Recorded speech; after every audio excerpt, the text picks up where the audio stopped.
the secret thing that we'll be doing is rebuilding, remapping your love for yourself. Let's say it again. You will see that. You are rebuilding, remapping your love for yourself because you are learning a new way to love by not blaming. You are learning a new way to love by tapping into the possibility of joy on the horizon. Because we need to have those feelings flutter for you to see the pathway out of the darkness, out of the gray. That's what we do. Welcome back to day 3 of our grief series here on Instagram at Rebel for a Spell. We're having this series, and it was inspired by one of my clients I mentioned earlier this week. On Tuesday and Wednesday, we've been stepping through different solutions that I helped her as we worked together on the VIP healing retreat, my loves, because grief is something that we all have been touched by, whether it's a loss of a friend, a pet, even a loss of a job, a loss of a role, or changes in our lives that we come upon as we age. Hey, how are you? Welcome. Lovely to see you. As we age, as we maybe go through menopause, life changes, life transitions. Grief has touched our lives in some way, and especially if you have lost a loved one, a dear loved one. That's why we have this live series for you ending tomorrow at 11:30. That's the new time for tomorrow's session, because I know you may be feeling isolated. You may be feeling alone.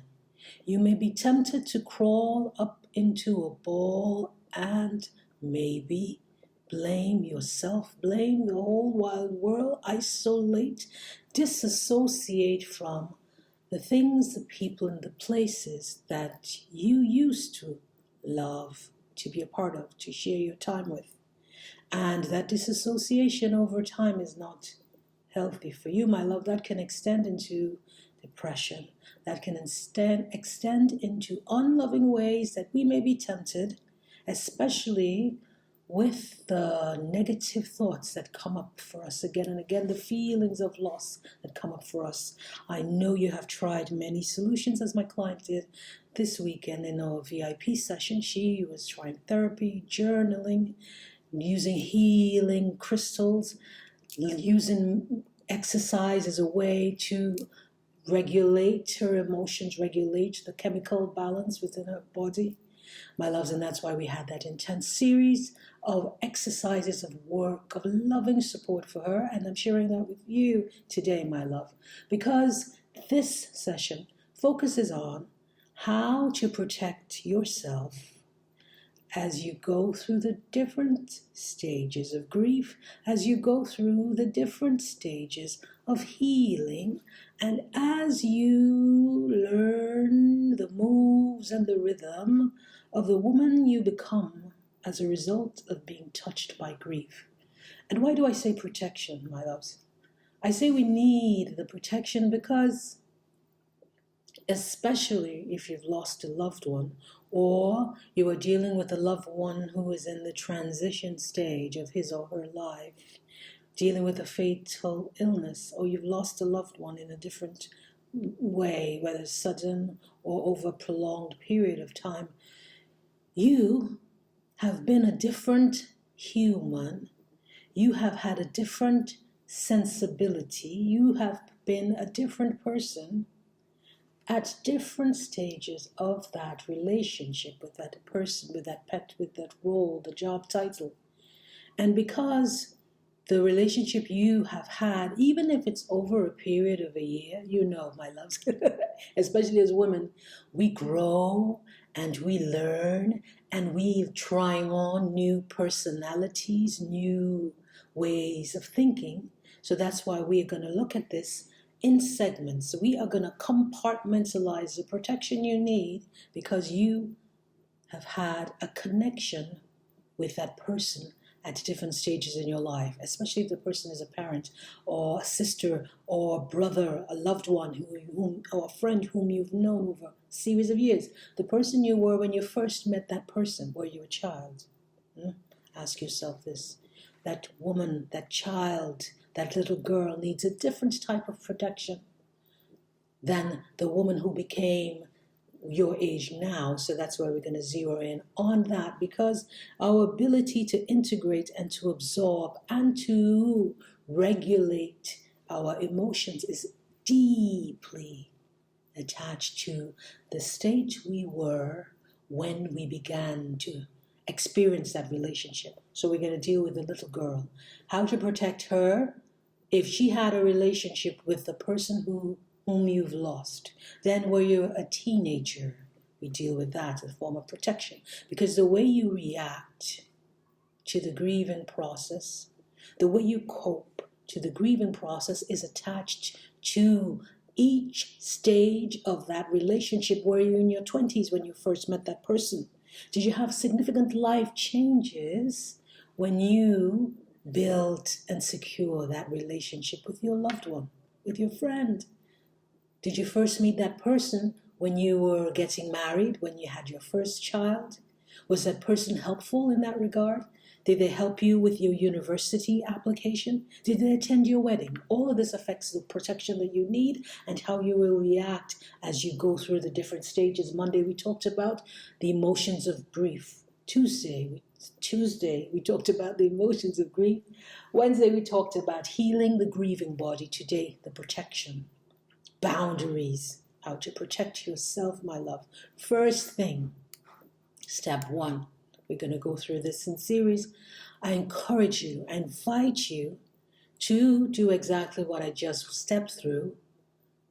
Reflect on the person you were at the different stages of the relationship you had with the person that your loved one, your beloved. Reflect on that. Sit with yourself and ask yourself. I'd encourage you to do this in a quiet place, to be very, very still and tap into yourself. Speak to that little girl. If it's your sister whom you've known all your life that passed away and maybe you're 40 years old, you speak to that little girl. Maybe your sister was your best friend. Maybe it's your parent. You sit with her and said, this person helped me with XYZ. This person helped me with so-and-so, whether it's teaching you how to write your languages and so forth. Why is this important? Because that little girl is going to come up and she's going to need the protection. So you sit with yourself and you get very, very honest with yourself, okay? Because you absolutely will have different needs for different types of boundaries for the different persons you were along the way of that relationship.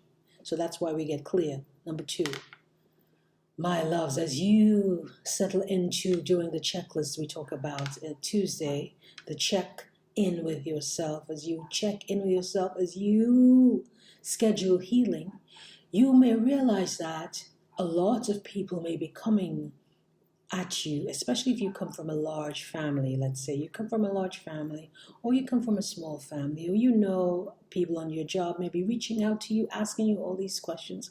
What's happening, when, how, where, how long has the person been sick, and when is the next thing? And this barrage of questions may appear to them to be helping you. In truth, it may not be helping you, because you are still trying to deal with all the different stages of who you are with that person as you grieve. And so if you are 50 years old, 55 years old, and so you've known this person all your life, you're trying to understand who you are going to be now and deal with all the people you may be supporting, if you're a mother, if you're a sister, and so forth. If you are a leader in the space in which you are, you own your business, you have to support your staff, maybe you're thinking about that. And on top of that, all these questions, all these emails, all these needs, and all this around you is exhausting. It can be exhausting. So number two, without hesitation, once you get to this place, speak the words without too much explanation. And I encourage you, I invite you, do not even apologize. Say the words that you need right now. Thank you. If you choose to take the call to respond to the email right now, thank you for caring. But I need to be still.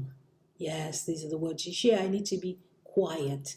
I do not have the capacity to deal with your requests. I encourage you to say these words, or in some version of these words, when you get the calls, when you get the emails inquiring all these questions, and they think they may be helpful, but I want you to know that they may be unable to process, unable to actually deal with their own inner emotions, feelings that are coming up for them as they may be grieving as well if you share a family member. So they try to unknowingly, for the most part, they unknowingly offboard their anxiety, their nervousness, their depression, their worry, their energy onto you, because they do not know how to deal with, regulate their own emotions. They do not want to maybe feel their feelings, as we said before in yesterday series part 2, feeling their feelings and healing their grieving body. So the first thing is to do what? Pick up the phone and call you. Let me ask you all these questions, and that is exhausting to you. So you speak the words right now. I do not have the capacity to deal with your request. If you love me, I ask that you respect that space that I need. Say the words plain English, whatever your language is. My love, because we're doing this really, and that exercise is we are paying attention to the energy that leaks out of us. The energy that the fuel that we need within ourselves to first and foremost support ourselves, even just to open our eyes and receive the day. That's energy. Even just to get off the bed every day as you meet the new version of you that comes up, as you learn that your loved one is ill, as you learn that, or the reality of your loved one being away from you comes to you, you need your own energy. So that's why you pay attention to the energy that you're leaking out. Every hour that will shift. Every second that will shift. That's why we do the check-ins, as we said on Tuesday. Okay? So as you get the phone call, somebody's coming in, somebody's having a call, asking you all these questions, you can choose to ignore that. Let's say it again. If you're getting phone calls and you do not have the energy, the capacity, or frankly the desire to speak and engage with that person, to speak and engage or manage the energy that that person is going to come to you with, you do not have to take the call. You do not have to send a text. You do not have to do anything that you do not wish to do. Because as I said before, part 1 and part 2 of the series here on Instagram and in the post we made this week, healing is personal, private, and there is no proper way to grieve. There is no right way to grieve.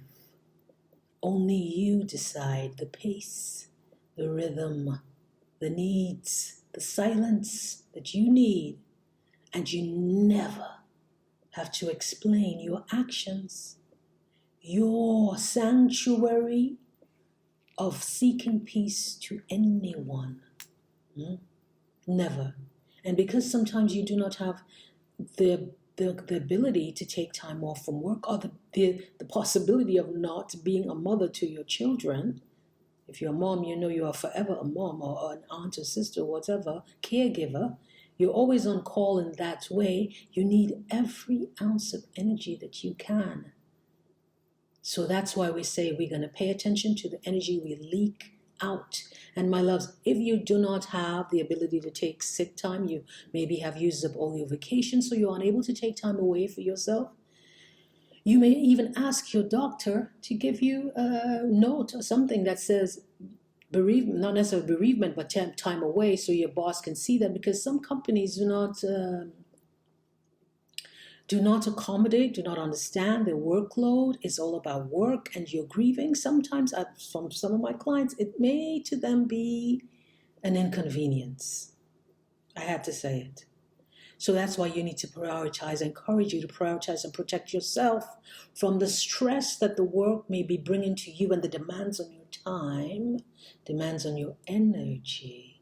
Get that note from the doctor. And maybe, as some of my clients have done, you may be considering taking leave of absence. That's also available to you.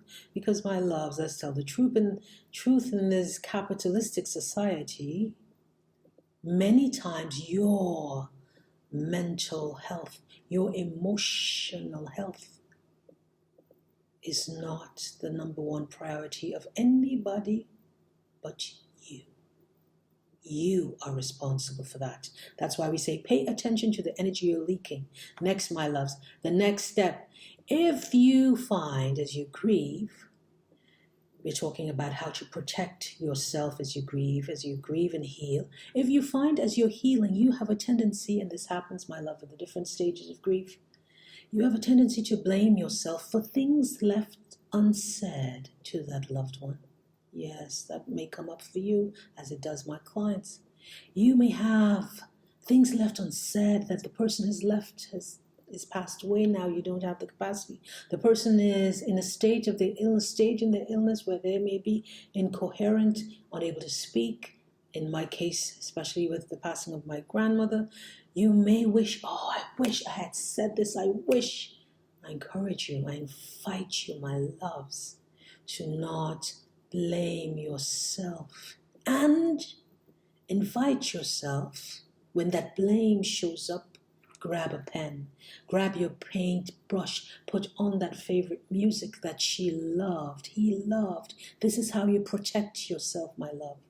Boundaries are not only about not taking the phone call and so forth I mentioned earlier in the steps here. It also is about protecting yourself from yourself. Yes, that inner critic, that negative self-talk that is looking for someone to blame for the hurt that you are feeling, for the hurt that you cannot explain, for the feelings of loss, of confusion, of why is my loved one in this state? Why did Jehovah God, Buddha, Allah do this to me, to us, my loves? Welcome. I'm so grateful you're here. You will find that you need protection from yourself. There's no blame to pass around, my loves, because life is a gift to begin with. Imagine for one moment, of all the people in the world, you met such a loving, gentle soul. My, oh my. If that is not a gift, if that is not a lottery winning, I really don't know what is. Do you understand that, my love? So start right there. How can you blame? Were you ever entitled to this relationship, to this love, to this freedom, to the person that you became as a result of knowing that person, your loved one? Life has a way of teaching us, of training us to do what? Be grateful. Say it with me. Yes. Put a 1 in the comment if this touches your spirit. Life has a way of humbling us, of teaching us to be grateful for every single moment within every single second of every day. We are not entitled to big love, but you get a taste of it and we grow a deep, beautiful attachment to that loved one, to that job, to that role, to that pet, as I did when my pet passed away. I still haven't gotten another dog because I know the attachment that you create is so profound, especially if you're a single person, you travel and you're alone. So my loves, life is teaching you gratitude and humility, and life is morphing you into, if you let it, if you learn the wisdom inside the grief, if you pace yourself to receive that message, to receive that divine communication that moves through you with every sob, with every head bend, with every smile, as you remember who you became with that person. It's gratitude. So, when the temptation comes for you to blame yourself, catch yourself. Catch yourself in your arms, your own arms, and say, no, no, no, no, no, no, no. Not today. No time. Translation, no time. Not today. This is a moment of gratitude, not blame. So I'm going to write that poem. I'm going to paint that picture. I am going to get clippings of that basketball game. If your loved one loves sports, I am going to create a collage. I'm going to just have some Post-its with all the things that we shared together. A memory book, a memory journal. There are different ways you can communicate and pour out those feelings. Ain't no time for no blame. Remember we said on the top earlier, it's about preserving all the energy that you can for yourself, because you need all the loving. And the more grateful you are, and the more you take moments to catch yourself when you're blaming yourself, that's an act of loving that your loved one would hope that you are doing, because he or she taught you that. Think about it. When you were a child, when you were a teenager, right? When you got married, when you had your first child, all of that, that person, especially if they've been with you for a while, they taught you in their actions, even if they may not have said the words, they taught you how to love, unending love. And as you grieve, that's what you will be doing to yourself. Loving yourself in a gentle, tender way. And that's why I encourage you, remember this, if you work in corporate America, if you have your own company, you are responsible for your healing, for you stepping into yourself and not being eternally stressed by the deadlines, by the projects, by all the things, because you need you. And with the stress of work and all the things outside of yourself, your immediate circle, that is your kids and all that, you may need that space. Take it. Take that space. You do not want to be like, why was it some of my clients? We deny the truth that's inside our bodies, inside our hearts, and we crash and burn. We don't want to do that. That's why we have this. Part 3, how to protect yourself. Next, my love, I said before, and I'm going to say it again. It has its own spot. Do not explain yourself too much when you are grieving. There's no need. Do not explain yourself too much when you are healing, even with your company. You know your HR policies. You can divulge as little or as much as you choose to. And remember this, the more you share with people who may not be close to you, or even those who are close to you, the more questions will come. Because sometimes people use this opportunity. Let's tell the truth. I will always share with you the truth. This is an experience of an event for them. It's an experience maybe to gossip. It's an experience to get to know you at your most vulnerable place. And some people may not have your best intentions at hand. No. So don't explain yourself too much. You ain't got to say too much things. All right? You know what I'm talking about. They may seem curious, inquisitive, helpful. Let me drop by with a cake. Let me drop by with this and that. And oh, by the way, in my culture, usually you sit together for this period of time. You have people visiting you. You don't stay alone by yourself. Listen. As I said before earlier, not too much explanation. You use plain, simple English right now. Thank you for caring, but I do not have the capacity to be with you. I do not have the capacity to let you in to this space. I need me. Say the words, no guilt, no shame, no blame. Love on yourself in this new way. If this is landing with you, tell me in the comments. We're almost at the next and the last one. My loves, decide who in your life is your fallback person. Is the one person that we all have one of those. Yes, even if it's your pet, even if it's your teddy bear. Who is your fallback person? Who is your safety net person? What does this mean? It's the one person in your life you know that you can sit in silence. Yes, no guilt. Decide early in your life. Maybe you already know it. We all have one person that we can just sit with in silence without explaining, without speaking, without the need to fill up the space with words, with throwaway words. Who can you sit in the park with in silence? Who can you have on the other line of the phone and say absolutely nothing, but know that that companion, that companionship, that connection is so deep and so pure that it fills you up with what you need like a hug inside. Get pen and paper, go inside your mind, go inside all your relationships and think about that one person, because you may need to call that one person that you trust right now in these moments as you're going through this evolution of life, because that's what's happening inside of you. The little girl who you used to be, that relationship, the teenager, the 20-some, 30-some, 40-some, whomever you are in your stage of your life, that girl, woman, maiden, adult, is dealing with these emotions. So she's going to need to be centered and anchored in a place where she feels protected. That's why we have this series, protected and safe from people who are coming with the barrage of questions, coming with the barrage of the needs, coming with the leaking of your energy.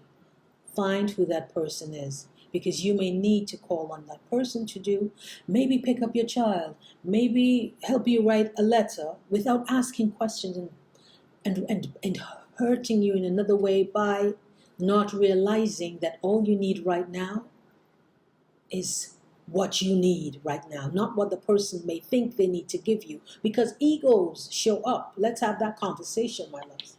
As you heal, especially if you come from a large family, some of my clients and myself, as you heal, you will find that there's always going to be one somebody,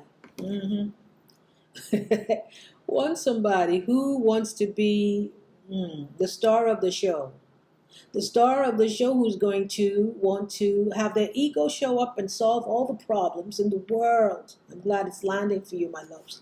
This one somebody is going to want to take over and appear to the world that they are the person that you need.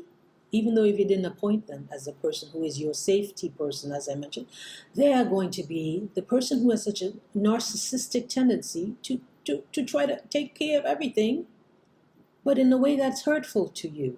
I will take care of this, and they want to get credit for oh yes, I made all these arrangements and I did this and that, and they spend so much time on their throne, showing the world that they are so loving and important to you because they're doing all these things, and they want the whole wide world. I did it. I called so-and-so, and I knew so-and-so, and I knew so-and-so. And all that time wasting and all that energy they're coming back to you with 1,000 different questions, that is just not helpful.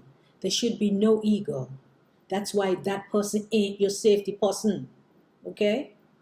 You have to manage who is your safety person, because you may assign certain tasks to that person that may help you. Remember this, my love. Remember this. No explanation necessary. And so if you assign certain tasks to a person, or if you expect somebody to do something and they don't do it, this may sound harsh. Tell them, right now, the support you are giving me is not the support that I need. Say the words. Say the words. Plain English, and don't talk too much, don't explain too much, just say the words, because I've seen it happen, my loves. Some people like to be the center of attention of somebody else's grief. Had to say it. Some people like to be the center of attention of other people's grieving. They want the spotlight. They are performers. They are narcissists. I've seen it happen time and time again, and that hurts you, because all you may need is your safety person. Maybe you need is silence. Maybe you just need space to just figure out all these variations of emotions that are going through you. And take that space. Take it. Take it. No explanation necessary. You speak to your kids. You speak to your dog even. You go take your dog to the babysitter, whatever, that dog nanny thing. Whatever you need just to get silent and still. And remember, you may also have the tendency to want to isolate. Not for too long, my love. That's why you have the safety person. Because when you get that call from the safety person, and it may just be a song, it may just be a heart, that connection matters. It matters because you may go into your survival mode. And if you stay isolated too long, and the blame will come up, all the negative things will come up, seeming to be your companion. They're not. Blaming your companion, guilt, shame, confusion, that's natural. All these things are natural, by the way. You're not diminishing them. One, you're going to let them come up. But if you let them stay around for too long, they're going to be energy vampires. Just like that person who wants to be the star of your grief process, who wants to be the star and get credit for everything about you and your healing. We don't want energy vampires to rid you or rob you of the little bit of relief and hope that's coming. So get your safety person, and you tell them, I'm going to be out of touch for da-da-da-da-da. If you are, I need this space to do this X, Y, and Z. And so that person, when you see them coming to you, you know already, yes, come on, that's love. You already know, come on, that's love. But when you see the energy vampires coming, do not disturb. Reject the call. Reject the email. Say the words. My loves, I hope this has landed for you. This grief series, I tell you, is so dear to our hearts, as many of my clients, including my VIP weekend with my dear client this weekend, dealing with transitions in life. Life is about change. Many things in life we can never, ever, ever understand. Many things in life cannot be explained. No matter how we try, no matter how we may try to rationalize. Life is what it is. Unpredictable. And love, the love you have for your loved one, is never ending. It doesn't end. It absolutely doesn't end. I'm grateful it's landing for you, my love. That love lives within you. In everything you do, it shows up. And the next job for you is to take care of yourself. Tell yourself the truth. What do you need? That little girl who knew your loved one at that stage. What does that little girl need? Speak to her. Yeah, she's a real person. She's inside of you. I see you, darling. You're going to miss whomever you call the person's name. You're welcome, my loves. I see you. I know you're hurting because that person taught you how to write, taught you how to explain to you about menstruation. That person that told you about dating. That person taught you how to comb your hair, and you will miss him, and that's okay. I got you too. I got you too. Lean on me. Lean on me when you're 15, whatever, teenager. You're going through that stage. That person may have taught you different things about life, and as a teenager you know you were rebellious, and as you grieve you may not see that that teenager needs protection. And the tendency, and I've seen this, some of my clients become extremely promiscuous because they are rebelling. That's what teenagers do, and maybe that's how their old form of protection was, and that's where you catch again yourself. Yes, you've got to pay attention to the stages you were of your life when you encountered, as you grew with that person. That's why we have this protection. It's not just about the woman you are now, the person you are now at 40, 30, 50, whatever. It's about who you were. Every stage of you needs protection, needs speaking to, needs to be held. Who you were at 40, was that person instrumental in helping you as you went through divorce, as you went through surgery, my love? You think about all of that. If this resonates with you, make sure you look at this again, my love. This whole series, we went through many elements. Go through the series, go through this live. I'm going to have it here on Instagram. If this resonates with you, please stick around. I invite you to open your heart to yourself, because many of us have blind spots. Many of us humans, we do not know what we do not know. We may not have the ability to help ourselves in this new way as we heal and deal with new experiences. And you may need loving expert like myself, and that's why I invite you I invite you to think about applying to my one-on-one private coaching program or having a VIP day, a weekend with me. The link is in the bio, my loves, because having someone help you go through the grieving process and having that support as you move through life, and because life is not going to wait to accommodate what you are going through, life keeps moving. And you may not be able to help yourself in this different way. You may not be able to support yourself, or you may be waiting for this level of support. I'm here for you, my loves. I am here for you because you have tried many things. You are a self-aware woman. You are a self-aware woman who has been helping herself through so many stages in her life, and it's okay for you to have help. That's what I'm here to do.